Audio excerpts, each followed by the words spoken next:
Aš galvoju, kad nėra tokio dalyko kaip mes ir aplinka, mes ir gamta. Turime nepamiršti, kad esame neatskiriama dalis.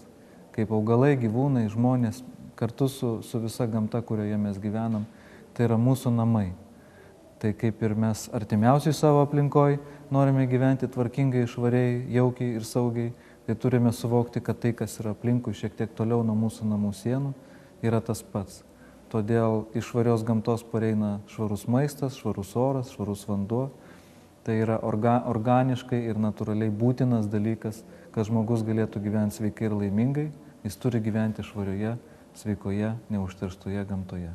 Mano galva, kad žmogus gyventų laimingai, kad jis jaustųsi pilnavertis, jisai turi ne tik tai susitvarkyti savo asmeninį gyvenimą ir savo artimiausių giminaičių, bet taip pat įsilieti į prasmingą visuomeninę veiklą.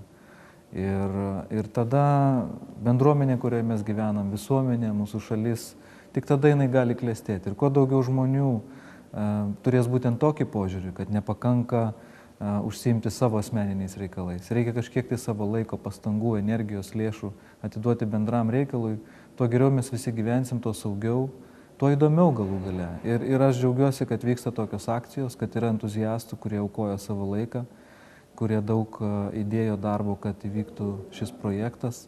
Ir kuo daugiau tokių projektų bus, tuo sveikiau ir geriau mes visi gyvensime. Aš darau. Prisijunk ir tu.